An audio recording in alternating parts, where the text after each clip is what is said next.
For 22 years, one man fought to save his world from erasure. He was brilliant, patient, and ruthless. He launched two of the deadliest attacks in colonial American history. He brought the English to the brink of extinction twice. His name was Opechancanough.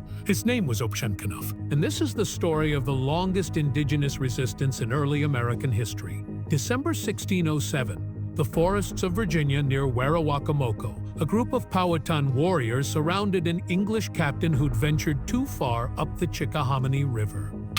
His name was John Smith, arrogant, ambitious, and now completely at their mercy. The man who orchestrated his capture was Opechancanough. He was the younger brother of Powhatan, the paramount chief who ruled a confederacy of over 30 Algonquian-speaking tribes across the Chesapeake region.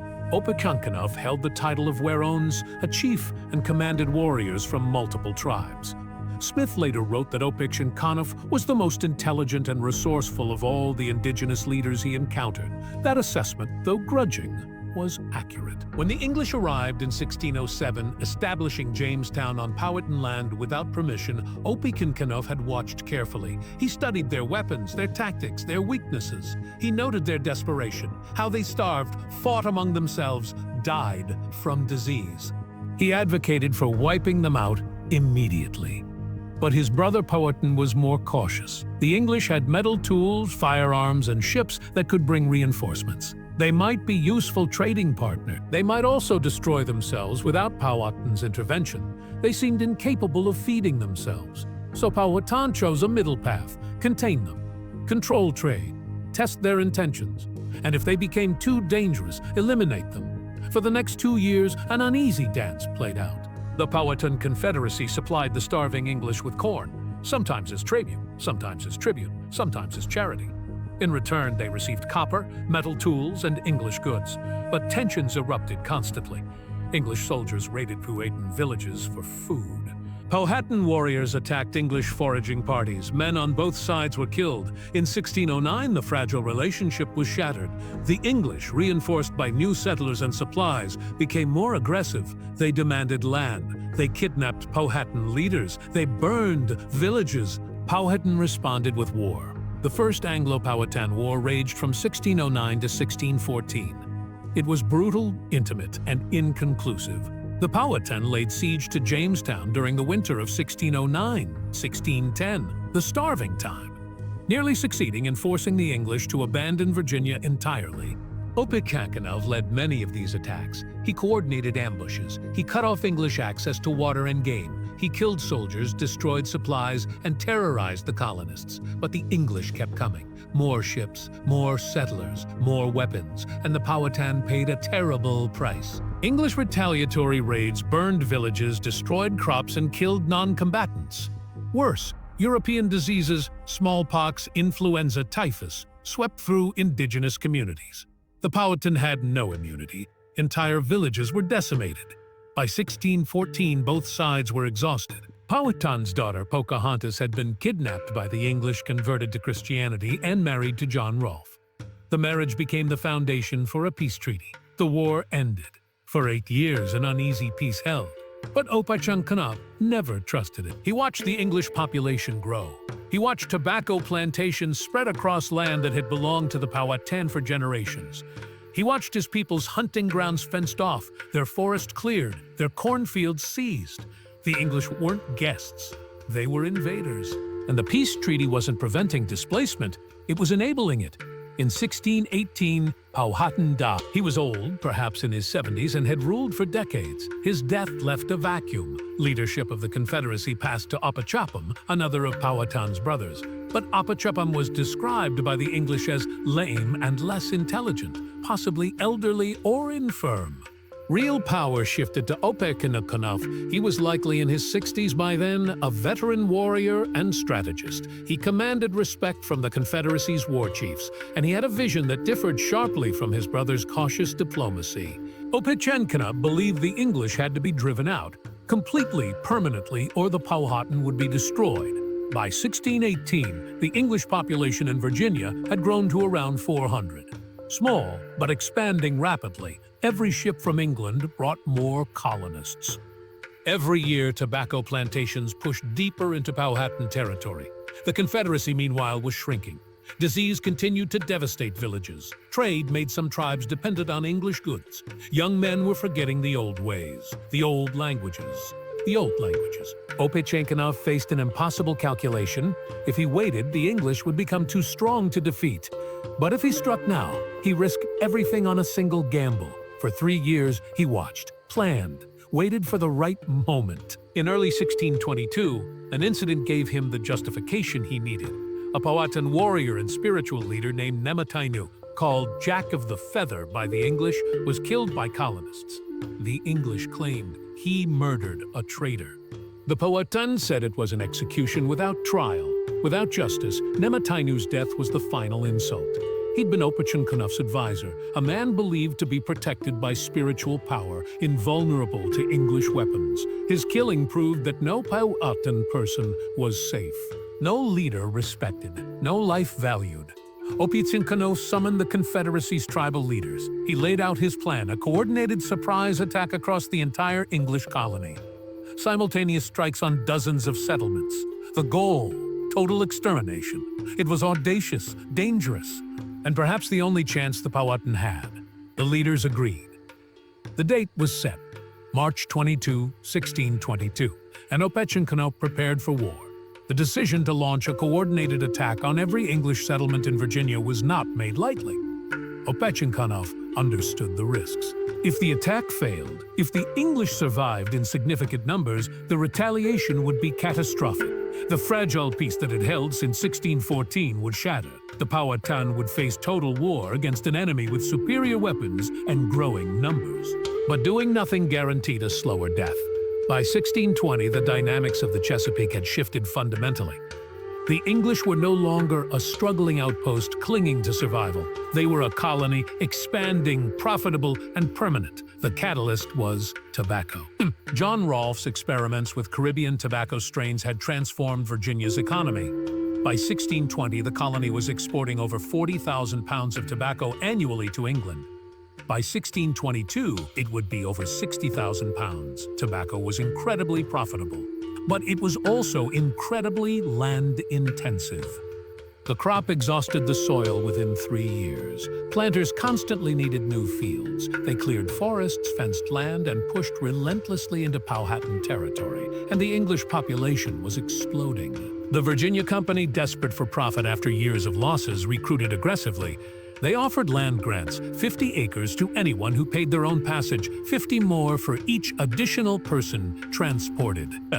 Settlers poured in. By 1622, Virginia's English population had grown to over 1,200, triple what it had been in 1618. These weren't just men. Families were arriving. Women, children. The English were building a permanent society, not a temporary trading post. For the Powhatan, this was existential. Hunting grounds that had sustained their people for generations were being cleared for tobacco. Forests where they gathered food and medicine were being cut down. The rivers they fished were being claimed, and the English showed no sign of stopping. Worse, the cultural erosion was accelerating. Some Powhatan people, especially younger ones, were adopting English ways. They traded for metal tools, cloth, and alcohol. Some converted to Christianity. A few even lived in English settlements. Opechancanough saw this as a slow form of destruction, losing not just land, but identity. Fun. The Confederacy's elders debated endlessly. Some argued for continued diplomacy. The English brought valuable trade goods. War would bring suffering. Perhaps accommodation was possible. But Opechancanough had lived through the First War. He'd seen English promises broken repeatedly.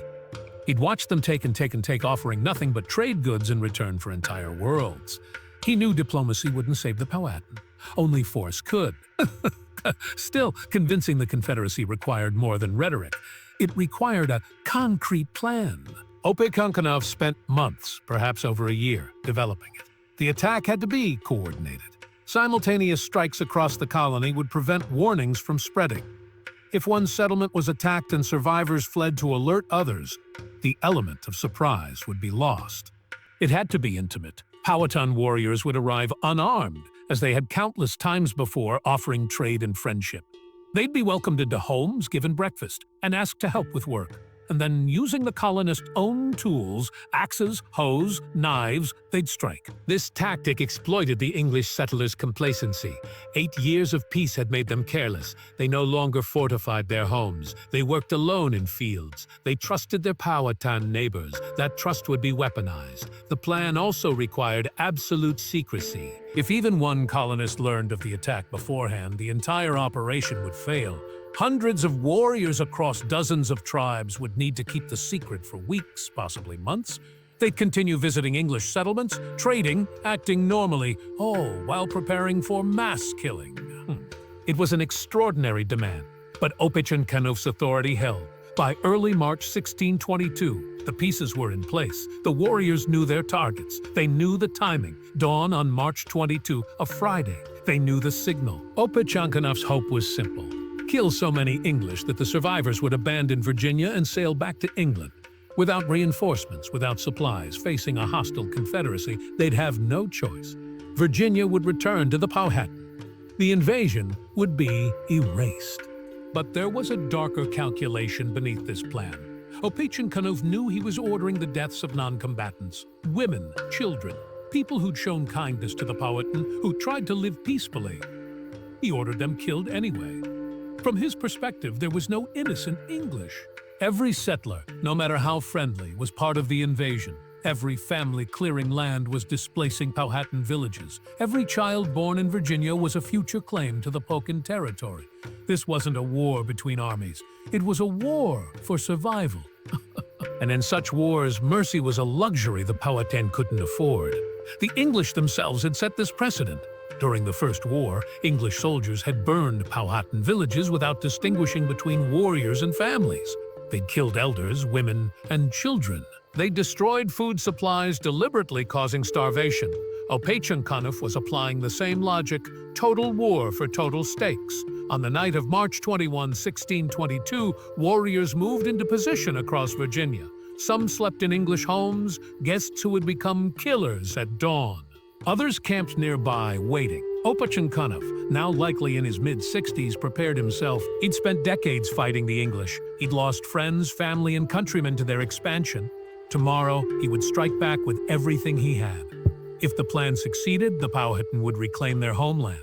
If it failed, his people would face annihilation. But doing nothing was not an option. The slow death of displacement, disease, and cultural erasure was unacceptable. Better to fight and lose than to fade away without resistance. As dawn approached, Opechancanough waited. Within hours, he would learn whether his gamble had worked. The morning of March 22, 1622, began like any other across the scattered settlements of Virginia. At Martin's 100, colonists woke to tend their tobacco fields. The spring planting was underway, and the work was endless. At Berkeley 100, 15 miles upriver, families prepared breakfast. Children played near the houses. Livestock wandered in the yards. At Henricus, the college lands where the English hoped to educate indigenous children in Christianity, scholars and workers began their daily routines. Dozens of plantations along the James River, small communities of 5, 10, 20 people, stirred to life, and at nearly every settlement, Powhatan men arrived. They came with fish, with deer, with corn to trade. Some had been invited the night before and had slept in colonists' homes. They smiled, spoke in familiar broken English or Algonquian, accepted offers of food. At Martin's 100, warriors sat at tables with English families, sharing breakfast. At Berkeley 100, they helped colonists sharpen tools for the day's field work. At smaller plantations, they chatted with isolated settlers offering assistance. Everything seemed normal, routine, safe. Then across Virginia, at nearly the same moment, the killing began. At Martin's 100, a warrior grabbed an axe leaning against a fence. He turned and swung it into the skull of the colonist who just handed it to him. The man dropped instantly, blood pooling on the ground. Before anyone could react, other warriors seized tools, hatchets, hoes, knives, and attacked. A woman screamed, children ran. Some colonists tried to fight back, grabbing whatever weapons they could find. But the attack was too sudden, too close, too overwhelming. Within minutes, the settlement was in chaos. Bodies lay in doorways, in gardens, slumped over breakfast tables. 58 people at Martin's 100 would die that morning. The same horror unfolded simultaneously across the colony. At Berkeley 100, 11 colonists were killed in their homes and field. At Henricus, 17 died, including George Thorpe, a gentle, devout man who'd spent years advocating for the kind treatment of the Powhatan. He'd built Opechancanough, a European-style house, as a gesture of friendship. He was killed anyway. Some accounts say his body was mutilated in death, a deliberate message. At Falling Creek, the largest ironworks in English America, 27 people were slaughtered. The forge was destroyed, equipment smashed, years of investment obliterated. At plantation after plantation, the pattern repeated. Trust weaponized, intimacy turned lethal, communities erased. The violence was not random. It was systematic. Warriors targeted everyone, men, women, children. The goal was extermination, not intimidation. Some colonists fought back. At a few settlements, armed men managed to kill attacking warriors. A handful of families barricaded themselves inside fortified houses and survived. But most never had a chance. By 10 a.m., the attacks were over. Warriors withdrew, disappearing into the forests as quickly as they'd arrived. Behind them, they left devastation. 347 English colonists lay dead, nearly one-third of Virginia's population. Entire communities had been wiped out. Plantations that had taken years to build were smoking ruins. But Jamestown survived. The night before the attack, a Powhatan man named Chanco, a Christian convert living with the colonist Richard Pace, had learned of the plan from his brother. Instead of keeping the secret, Chanco told Pace. Pace, horrified, rode across the James River in darkness to warn Jamestown. Governor Francis Wyatt immediately fortified the capital, armed the residents, and brought nearby settlers inside the palisade. When Powhatan warriors arrived at Jamestown on the morning of March 22, they found the gates closed and muskets pointed at them. The attack on Jamestown was aborted. Wyatt tried to send riders to warn the outlying settlements, but it was too late. By the time messengers reached most plantations, the killing was already done. By noon, traumatized survivors began staggering into Jamestown. Their accounts were harrowing. Families slaughtered, neighbors killed, homes burned. Opechancanough waited in the forests, watching for the English response. His calculation was simple. The colonists had just lost a third of their population. Their outlying settlements were destroyed. Their spring planting was disrupted. They were terrified, demoralized, and vulnerable. Surely they would flee. Ships would arrive from England to find a decimated colony. The Virginia Company, already financially troubled, would cut its losses. The survivors would sail home, and Virginia would return to the Powhatan. But Opechancanough had miscalculated. The English didn't flee, they fortified. Jamestown became a fortress. Survivors crowded inside, hundreds of traumatized people crammed into an inadequate shelter. Governor Wyatt imposed martial law. He organized defenses. He rationed food. He sent desperate letters to England begging for supplies and reinforcements, and he prepared for war. The massacre had not broken English resolve. It had hardened it. Within weeks, the narrative was already being shaped.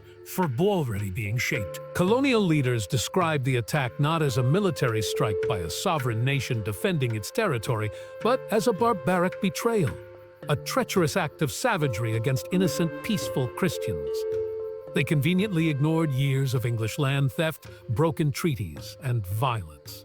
They ignored the execution of Nemaitainu. They ignored the relentless expansion that had provoked the attack.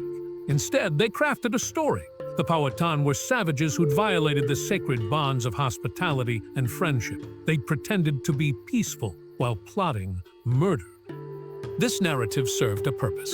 It justified what came next, because the Virginia Company, in consultation with King James I, issued new orders to the colony: total war. No more peace treaties, no more coexistence, no more restraint. The Powhatan were to be hunted, their villages burned, their crops destroyed, their people killed or driven out. We shall enjoy their cultivated places. One company official wrote, possessing the fruits of others' labors. The English wouldn't leave Virginia, they would take it. All of it. Opechancanoug's gamble had failed. The massacre had killed hundreds, devastated the colony, and shocked England. But it hadn't driven the English out. And now, they were coming for him. The English response began within weeks of the massacre. Governor Francis Wyatt, once cautious and diplomatic, became a war leader. He organized armed expeditions, 50 to 100 men each, and sent them upriver with brutal instructions: destroy everything. The first raids were launched in May 1622, as soon as reinforcements and supplies arrived from England. English soldiers marched into Powhatan territory, burning villages. They torched homes, granaries, and temples. They slaughtered livestock. They trampled cornfields and cut down fruit trees. The goal was starvation.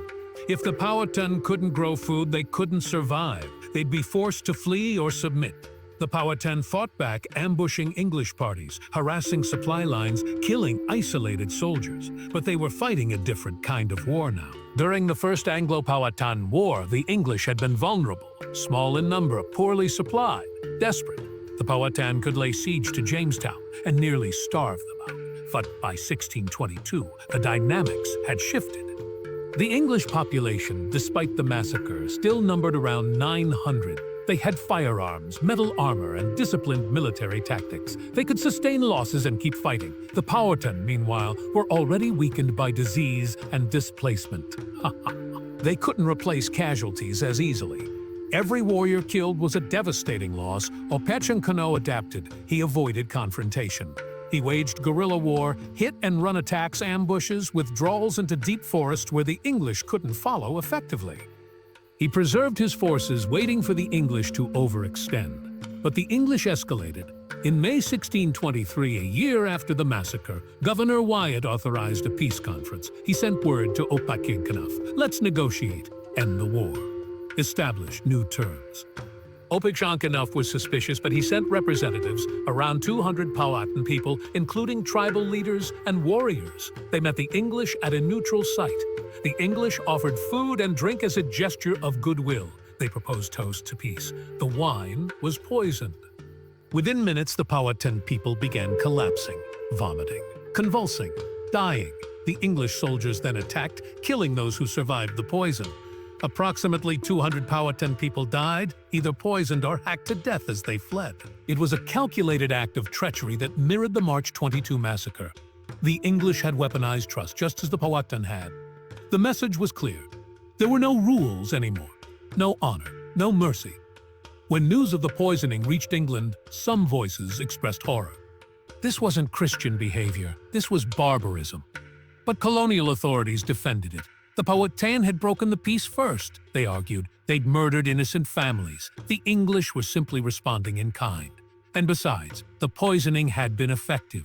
It had killed tribal leaders, disrupted Powhatan command structures, and demoralized resistance. For Opechancanough, the betrayal confirmed everything he'd believed. The English could never be trusted. Peace treaties were traps. Diplomacy was a weapon.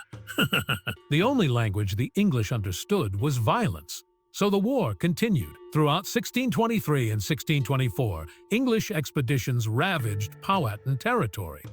They targeted not just warriors, but entire communities. They burned summer villages and winter camps. They destroyed fishing weirs and canoe-building sites. The Powhatan Confederacy began to fracture. Some tribes, exhausted and starving, sought peace independently. They sent envoys to Jamestown, offering submission in exchange for survival. The English accepted, but on harsh terms. Tribes had to cede land, provide tribute, surrender hostages, and accept English authority. Some agreed. Others fled west, abandoning the Tidewater region entirely, moving into the territories of other indigenous nations. Opechancanough tried to hold the Confederacy together, but the pressure was relentless. Every season brought new English attacks. Every year, the Powhatan population shrank. Disease compounded the disaster. Smallpox, influenza, and other European diseases swept through Powhatan communities. Malnutrition from disrupted food production made people more vulnerable. Entire villages disappeared. Bloodlines ended. Knowledge was lost as elders died before they could pass it on. The war was destroying the Powhatan faster than Opechancanough could rebuild. Meanwhile, Virginia itself was transforming. In 1624, King James I revoked the Virginia Company's charter. The company had mismanaged the colony catastrophically, thousands dead, investors ruined, the massacre a public scandal. Virginia became a royal colony under direct control of the crown.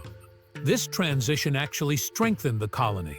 Royal oversight brought more stability, more resources, and more settlers. By 1625, despite years of war, Virginia's English population had already recovered to over 1,200, the same level as before the massacre. The Powhatan, by contrast, had been devastated.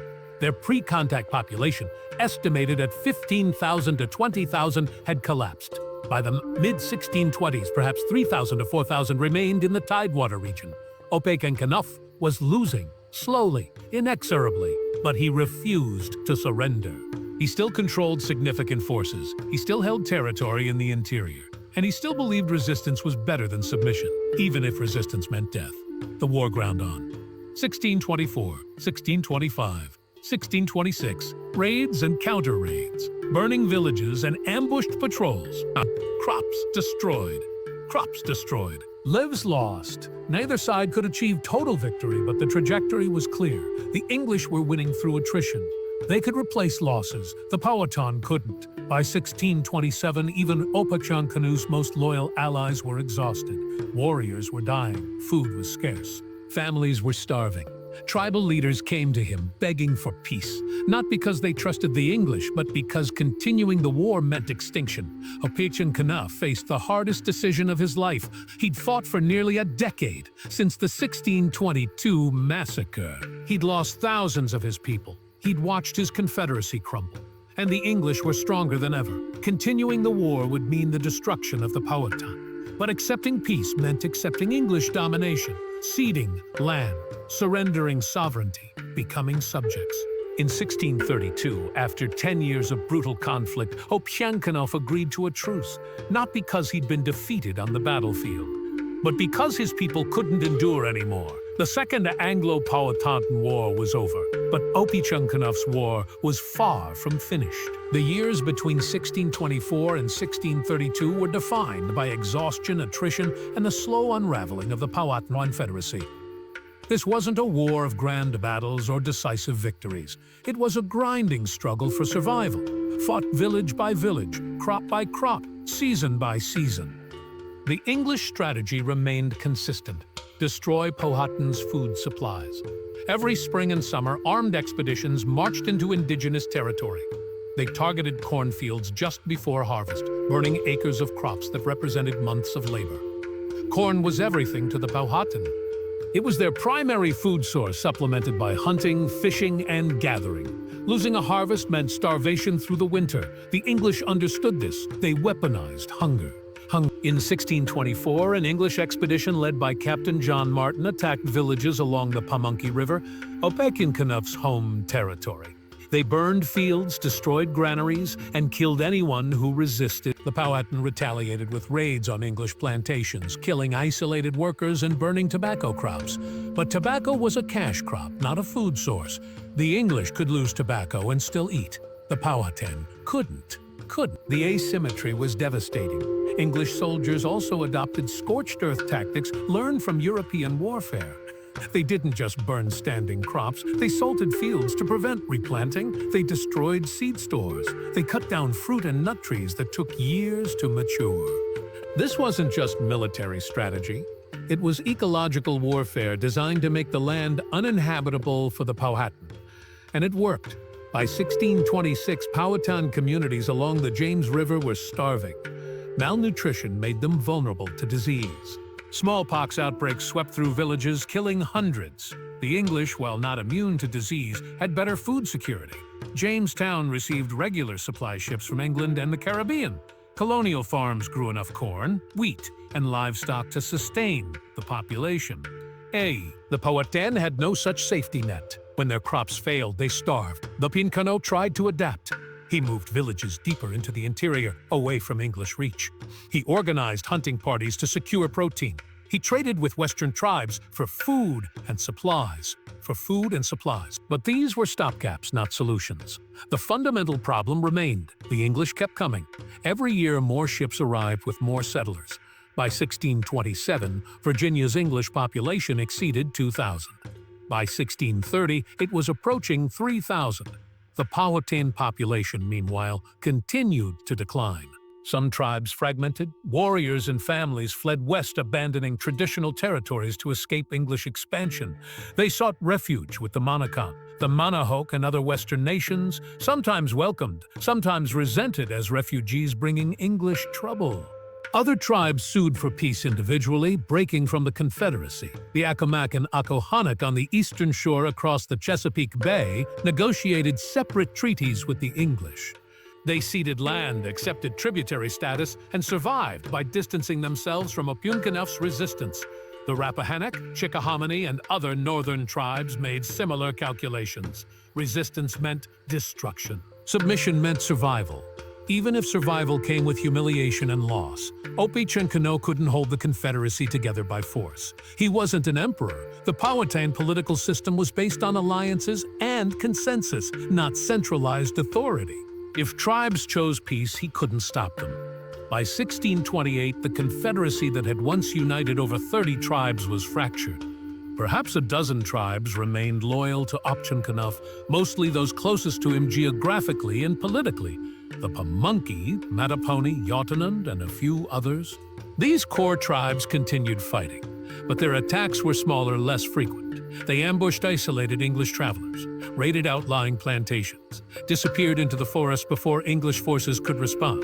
It was guerrilla warfare born of desperation. The English, meanwhile, expanded relentlessly. Tobacco plantations pushed north toward the Rappahannock River and south toward the Appomattox. New settlements appeared on land that had been Powhatan hunting grounds, and the English formalized their dominance legally. The Virginia colonial government began issuing land patents, official grants claiming ownership of indigenous territory. Colonists surveyed, fenced, and improved land, transforming it into private property under English law. To the Powhatan, this was incomprehensible. Land wasn't property to be owned. It was shared, used, respected. The idea that drawing lines on a map and building fences could erase centuries of habitation was alien. But English law didn't care about Powhatan's concepts of land use. Possession under English law required improvement, clearing, fencing, building permanent structures. Since the Powhatan practiced seasonal migration, moving between summer and winter villages, the English declared their lands vacant and claimed them. It was legal theft, justified by cultural arrogance. By 1630, Opechancanough controlled a fraction of the territory the Confederacy had held in 1607. His people were starving, diseased, and demoralized. The war had failed. The massacre of 1622, which was supposed to drive the English out, had instead provoked a genocidal response that brought the Powhatan to the brink of extinction. Tribal leaders came to Opechancanough, urging peace. Not negotiated peace between equals, they knew that was impossible. But survival peace. Whatever terms the English demanded, Opechancanough resisted. He'd spent a decade fighting. Thousands of his people had died. To surrender now felt like betraying their sacrifice. But the alternative was total annihilation. In 1632, representatives of the Powhatan Confederacy approached Virginia's governor, John Harvey, requesting a truce. Harvey, eager to end the costly, disruptive war, agreed. The terms were harsh. The Powhatan would cede vast territories to English control. They'd accept tributary status, acknowledging English sovereignty. They'd return any English captives or stolen property. They'd restrict their movements, avoiding English settlements without permission. In exchange, the English would stop the raids, stop burning villages, allow the Powhatan to plant crops and rebuild. It was a surrender disguised as peace Opechancanough accepted, not because he believed the English would honor it, not because he'd abandoned resistance, but because his people needed time to heal, to grow food, to bury their dead and raise their children. The war was over, for now. But Opechancanoug's hatred of the English had only grown deeper. And he would spend the next 12 years waiting for one more chance. The peace of 1632 was built on exhaustion, not reconciliation. Both sides needed to stop fighting. The Powhatan were starving and broken. The English, while victorious, were tired of constant warfare that disrupted the tobacco economy and scared away potential settlers. So they agreed to a truce, and for 12 years it held. But it was a hollow peace. The Powhatan lost more during the peace than they had during the war. English expansion didn't stop, it accelerated. Without the threat of raids, colonists pushed fearlessly into new territories. Plantations spread along the York River, the Rappahannock, and the Potomac. By 1640, Virginia's English population had grown to nearly 8,000, more than 6 times what it had been in 1622. The Powhatan population, by contrast, continued to collapse. Disease, malnutrition, and displacement took their toll. By the early 1640s, perhaps 2,000 to 3,000 Powhatan people remained in the Tidewater region, a catastrophic decline from the 15,000 to 20,000 estimated before English contact. Entire tribes disappeared. Villages that had existed for generations were abandoned. Sacred sites were plowed under for tobacco, and the cultural erosion accelerated. Young Powhatan people, seeing no future in resistance, adopted English ways. They traded for English goods, wore English clothing, spoke English. Some converted to Christianity. For Opechancanough, now likely in his 80s, this was a different kind of death. The death of identity, of tradition, of the world he'd known. But he endured. During the peace years, he lived quietly among the Pamunkey, his core supporters. The English regarded him with suspicion, but they left him alone. He was old, apparently powerless, no longer a threat. They underestimated him. Opechancanough was watching, calculating, waiting. He saw how the English treated tributary tribes. Despite the peace treaty, the English showed no respect. They demanded annual tribute. Corn, furs, labor. They entered Powhatan villages without permission. They imposed laws that restricted Indigenous movement and autonomy. Tributary status wasn't peaceful, it was subjugation. And Opechancanough saw the trajectory clearly. If nothing changed, the Powhatan would be absorbed, erased, forgotten within a generation. Their children would speak English, not Algonquian. They'd worship the Christian God, not their ancestors. They'd become laborers on land their grandparents had owned. That future was unacceptable. So Opechancanough began planning, slowly, secretly, for one final strike. It would take years. The Powhatan were scattered, demoralized, and closely watched by the English. He couldn't openly recruit warriors or gather weapons. Instead, he worked quietly. He sent trusted messengers to distant tribes, rebuilding alliances. He reminded them of what they'd lost. He appealed to younger warriors who'd grown up under English domination and resented it. He didn't promise victory. He couldn't. The English were too strong, too numerous, but he promised dignity. One last refusal to submit. One final act of resistance that would tell the English and tell history that the Powhatan had not surrendered willingly, even if it cost them everything. By 1643, Opechancanough had rebuilt a fragile coalition. Not the powerful confederacy of his youth, but enough. A few hundred warriors scattered across Virginia, ready to strike when called. The timing was opportune. In England, civil war had erupted between King Charles I and Parliament. The English were fighting each other, distracted by a domestic crisis. Supply ships to Virginia were irregular. Royal authority was weak. Virginia's colonists were also distracted. They'd grown complacent during 12 years of peace. Plantations sprawled undefended. Colonists worked alone in distant fields. Weapons were stored, not carried. The same conditions that had made the 1622 massacre possible existed again. Opechancanough was now ancient. Contemporary accounts describe him as blind, unable to walk, so frail he had to be carried on a litter. But his mind was sharp, and his hatred of the English had not diminished. In early 1644, he sent the call. The attack would happen in April. The same strategy as 1622. Simultaneous strikes, surprise, using trust as a weapon. But this time, Opechancanough had no illusions. He knew the English wouldn't flee. He knew retaliation would be swift and brutal. He was launching this attack not because he believed it would drive the English out, but because surrender without a fight was unbearable. He was choosing how his people's resistance would end, not with a whimper, but with blood. On April 18, 1644, Powhatan warriors struck across Virginia. The violence mirrored 1622. Families slaughtered in their homes, workers killed in fields, plantations burned. Nearly 400 English colonists died in a single morning, more than in 1622. But the impact was different. In 1622, 347 deaths out of 1,200 colonists were catastrophic, nearly one-third of the population. In 1644, 400 deaths out of 8,000 were tragic, but not existential, about 5%. The colony barely staggered. Governor William Berkeley immediately organized retaliation. Within days, armed forces swept through Powhatan territory. This time, there was no debate about strategy, no hesitation. The orders were simple: destroy the Powhatan completely. Opechancanough had gambled everything on one final strike, and he'd lost before the battle even ended. April 18, 1644, began like March 22 with 1622, with deception, trust, and sudden violence. Powhatan warriors appeared at English plantations bearing gifts and friendly gestures. They were welcomed, invited inside, offered food, and then they struck. At Martin's Brandon plantation, warriors killed the owner and his family. At Merchant's 100, 12 colonists were slaughtered. At plantations along the Pamunkey and Mattapony rivers, the same horror, intimate, brutal, total. Some colonists fought back. A planter named Walter Aston held off attackers with a musket, killing 2 warriors before they fled. Others barricaded themselves inside fortified houses and survived, but most never had a chance. By midday, nearly 400 colonists lay dead. News reached Jamestown within hours. Riders galloped from plantation to plantation, spreading the alarm. Governor William Berkeley, who'd taken office just 2 years earlier, reacted with fury. Berkeley was a royalist, a career politician, and a firm believer in English superiority.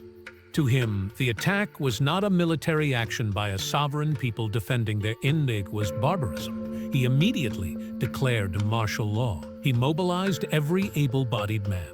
He authorized unlimited retaliation. Within a week, English forces were marching into Powhatan territory. This campaign was different from the wars of the 1620s. There was no hesitation, no debate about proportionality, no consideration of peace. The English had one goal: extermination. Expeditions swept through the Pamunkey River Basin, Opechancanoug's stronghold. They burned every village they found, killed every warrior who resisted, destroyed every cornfield, every granary, every fishing weir. Women and children were not spared. The English made no distinction between combatants and non-combatants. Entire communities were wiped out. By May, the Powhatan were fleeing in all directions.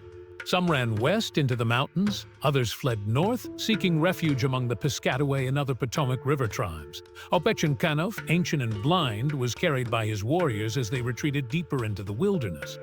But there was nowhere to hide. English forces pursued relentlessly. They hired indigenous scouts from tributary tribes, Powhatan people who'd submitted to English rule and now hunted their own relatives for English pay. It was a bitter irony. Opechancanough had spent his life trying to preserve Powhatan unity, and now Powhatan men were helping the English destroy him. By summer, the core of the resistance was shattered. Warriors who'd survived the initial English onslaught were starving, scattered, and leaderless. And Opechancanough was still alive. He'd become a symbol. As long as he lived, the resistance, however futile, continued. The English wanted him dead or captured. Berkeley offered a bounty. Any man who brought in Opechancanough would be richly rewarded. Throughout 1644 and into 1645, the hunt continued. Opechancanough moved constantly, never staying in one place long. His remaining warriors protected him fiercely, knowing his capture would mean the end. But time was against them. Every month, more Powhatan people surrendered. Tribal leaders, seeing no hope, approached English authorities, offering submission in exchange for survival. Berkeley accepted, though on brutal terms. Tribes had to cede all their lands. They'd be confined to tiny reservations. They'd provide an annual tribute. They'd acknowledge English sovereignty absolutely. Some agreed. Others simply disappear, abandoning the Tidewater forever. By early 1646, Opechancanoug's coalition had collapsed. Perhaps 100 warriors still followed him, but they were exhausted, starving, and hunted. Opechancanough himself was failing. He was likely over 90, blind, unable to walk or even feed himself.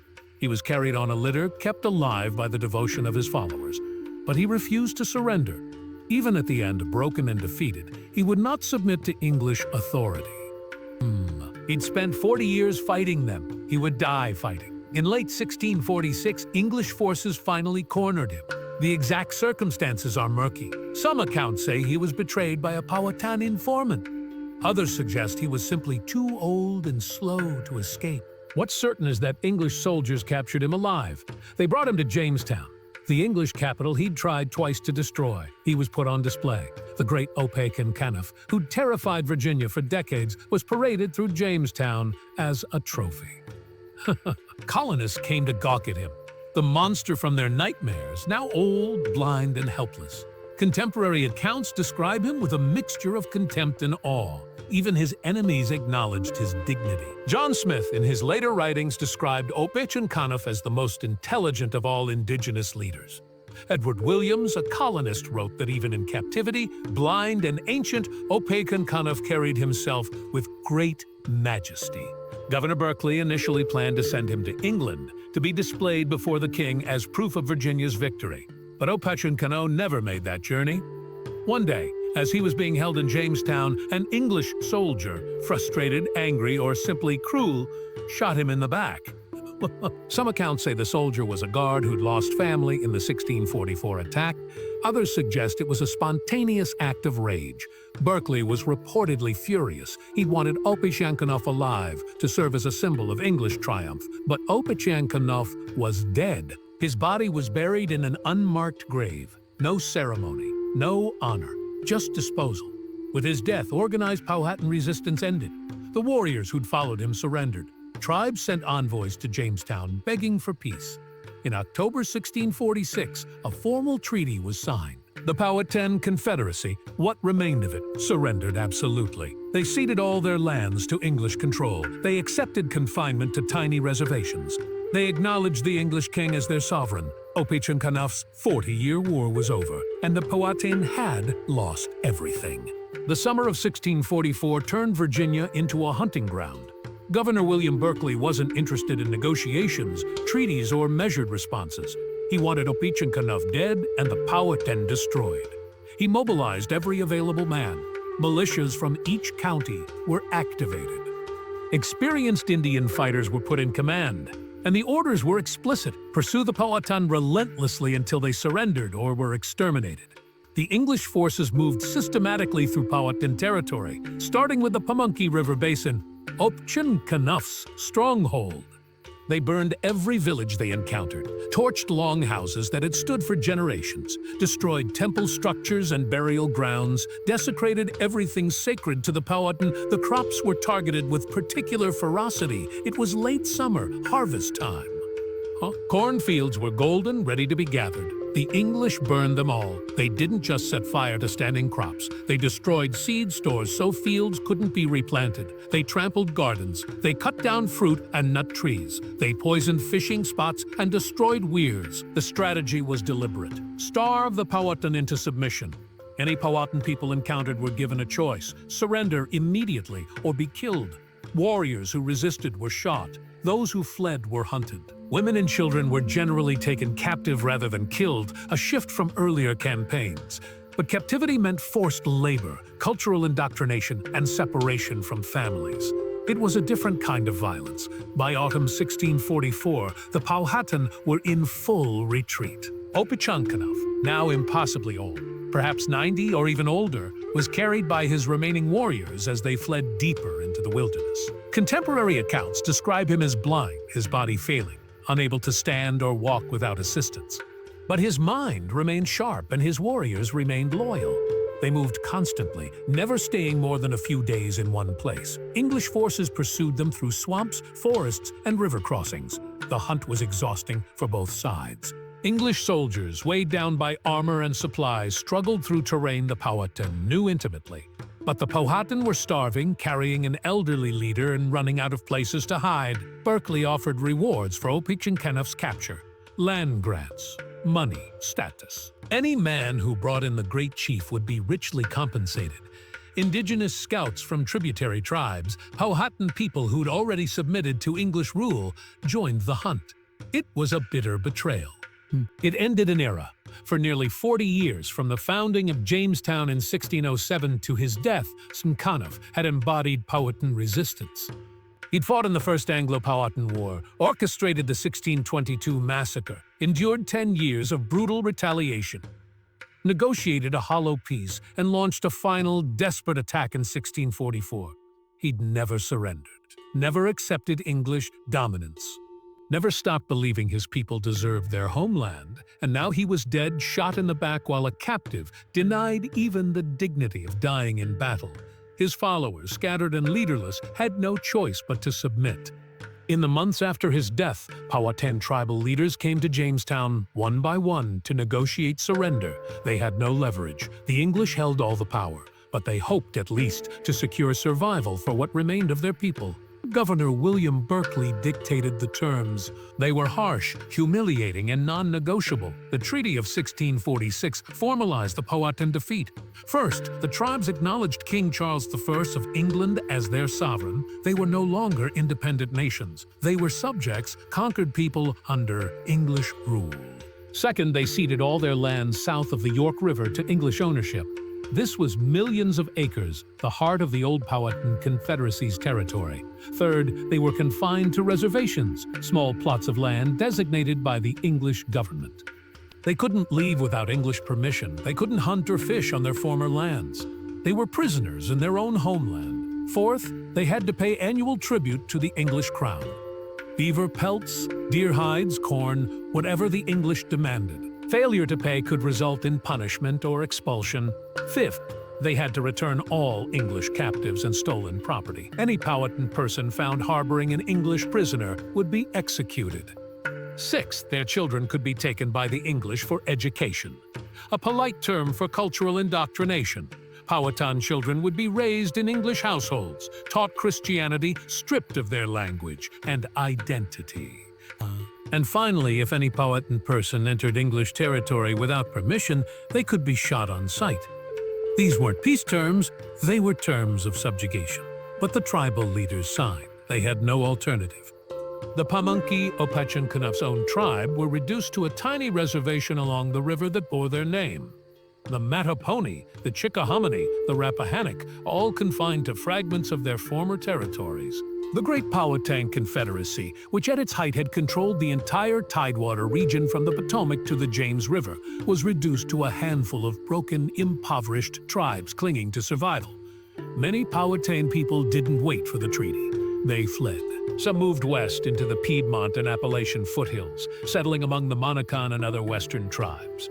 They abandoned their ancestral lands forever, choosing exile over submission. Others assimilated. They took English names, wore English clothes, and converted to Christianity. They intermarried with colonists or with enslaved Africans. Within a generation, their Powhatan identity faded. A few remained on the reservations, preserving what they could of their language, culture, and traditions. It was an act of quiet resistance, not through warfare, but through memory. The reservations themselves were under constant pressure. English colonists, hungry for land, encroached on reservation boundaries. They grazed livestock on Powhatan fields. They cut timber on Powhatan land. They harassed and intimidated the inhabitants. The Powhatan people who complained to colonial authorities were usually ignored.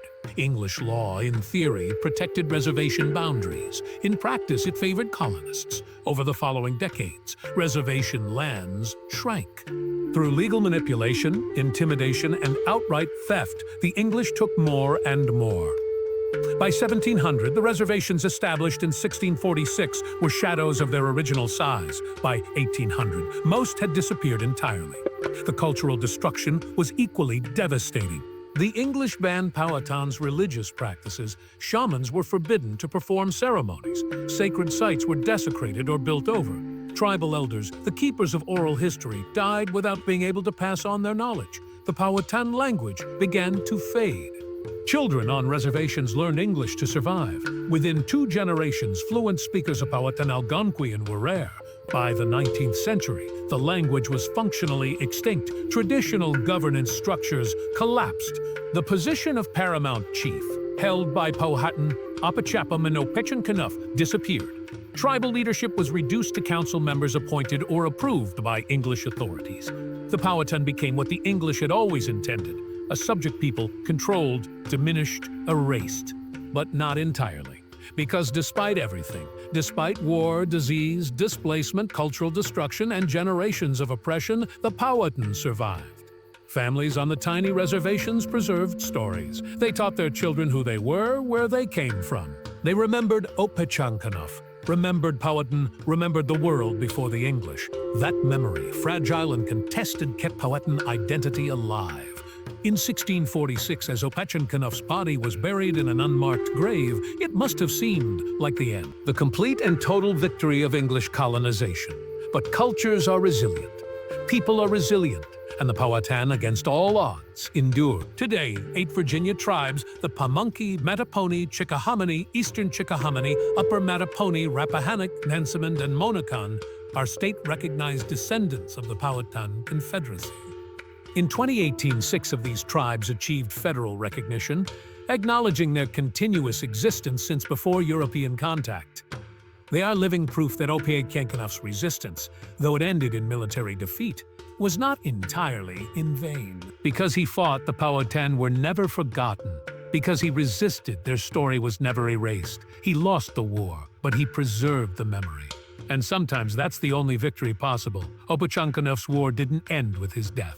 It echoed forward, shaping Virginia, English colonization, and American history in ways that resonate even today. The immediate impact was the complete transformation of English-Indigenous relations in the Chesapeake. Before 1622, coexistence, however uneasy, was still possible. Trade, intermarriage, and cultural exchange happened. Some English colonists genuinely tried to build peaceful relationships with indigenous neighbors. After 1622, and especially after 1644, that possibility vanished. The massacres convinced English colonists that indigenous people were inherently hostile, treacherous, and incompatible with civilization. This wasn't true. The attacks were calculated military strikes by a sovereign nation defending its territory, but truth didn't matter. Perception did. And the perception became indigenous people were enemies to be conquered, not neighbors to be accommodated. This ideology spread far beyond Virginia. When English colonists settled the Carolinas, Georgia, and eventually moved west across the Appalachians, they carried with them the lessons of the Powhatan Wars. Trust was dangerous, coexistence was impossible, and the only solution to the Indian problem was removal or extermination. The 1622 and 1644 massacres became foundational myths in American colonial culture. They were retold in sermons, pamphlets, histories, and eventually textbooks, always from the English perspective, always emphasizing indigenous savagery and English innocence. The Powhatan perspective, that they were defending their homeland against invasion, was erased. This erasure served a purpose. It justified centuries of dispossession, violence, and broken treaties. If indigenous people were inherently savage and treacherous, then taking their land wasn't theft. It was self-defense, even a moral duty. The patterns established in Virginia repeated across the continent. Promises made, then broken. Treaties signed, then violated. Indigenous nations pushed west again, then onto reservations, then nearly into extinction. Opechancanoug's war also transformed Virginia's economy and society. The labor crisis caused by the 1622 massacre accelerated the colony's dependence on enslaved Africans. Indentured servants were temporary and could be killed in indigenous raids. Enslaved people were permanent and represented a capital investment worth protecting. By the 1640s, slavery was becoming entrenched in Virginia law. By the 1660s, it was explicitly racialized. Africans and their descendants were enslaved for life, slavery inherited through the mother. The plantation economy built on this system would define Virginia and eventually the American South for over 2 centuries. So Opechancanoug's resistance inadvertently contributed to another form of oppression. The violence he unleashed against English colonists helped create conditions that made chattel slavery economically attractive. It's one of history's bitter ironies. Opechancanoug's military tactics also influenced indigenous resistance movements across North America. His coordinated surprise attacks became a model. King Philip's War in New England, 1675-1676, used similar strategies. The Pueblo Revolt of 1680 in New Mexico was a coordinated uprising that successfully drove the Spanish out for 12 years. Pontiac's rebellion in 1763 echoed Opechancanoug's methods. None of these uprisings achieved permanent victory. But they proved that indigenous people wouldn't disappear quietly. They'd fight for their homelands even against overwhelming odds. That spirit of resistance, rooted in leaders like Opechancanough, persisted through centuries of colonization, forced removal, and cultural destruction. It survives today. Modern Indigenous activism, the occupation of Alcatraz, the Wounded Knee standoff, the Dakota Access Pipeline protests, carries forward the same core principle Opechancanough embodied. This land is ours, and we will not surrender it without a fight. But Opechancanoug's legacy is complicated. He was a brilliant military strategist and a dedicated leader who spent his life defending his people. He deserves to be remembered as a hero of Indigenous resistance. But he also ordered the deaths of hundreds of non-combatants, women, children, people who had no direct role in dispossessing the Powhatan. His tactics, while effective, were brutal. This doesn't make him unique. European military leaders of his era routinely massacred civilians. Total war, targeting non-combatants to break enemy morale, was standard practice. But acknowledging the violence doesn't erase it. Opechancanough fought a desperate, asymmetric war against an enemy that wouldn't negotiate in good faith. He used the tools available to him: surprise, terror, total assault. He did what he believed was necessary to save his people. He failed, but he fought. For the Powhatan descendants alive today, Opechancanough represents resistance, dignity, and refusal to submit. The Pamunkey Indian tribe, its direct descendants, have occupied the same land along the Pamunkey River for over 10,000 years. They survived war, disease, displacement, and centuries of oppression. In 2015, they achieved federal recognition, affirming their continuous existence since time immemorial. The Mattaponi, Chickahominy, Rappahannock, and other Virginia tribes have similarly preserved their identities despite everything. They are Opechancanoug's legacy, not his military campaigns, not his massacres, but his refusal to let his people be erased. He lost the war for territory, but he won the war for memory. Because we still know his name, we still tell his story. We still recognize that the Powhatan were here first, that they fought to keep their homeland, that their displacement was not inevitable or just. That recognition matters. It doesn't undo the past. It doesn't restore what was lost. But it honors the truth that Opechancanough and his people had every right to resist, that their resistance was heroic, and that their defeat was a tragedy, not a triumph of civilization. In 2007, Virginia marked the 400th anniversary of Jamestown's founding. The celebrations acknowledged for perhaps the first time in mainstream American culture the Indigenous perspective. Powhatan descendants participated, telling their ancestors' stories in their own voices. Opechancanough was remembered not as a villain, but as a leader who fought impossible odds to save his world. His war lasted 22 years. His influence has lasted 400 years. And as long as the Powhatan people survive, as long as their descendants walk the land their ancestors defended, Opechancanoug's resistance continues. Not through violence, not through war, but through existence, through memory, through refusal to be forgotten. That, in the end, is the most enduring form of resistance, and perhaps the only victory that truly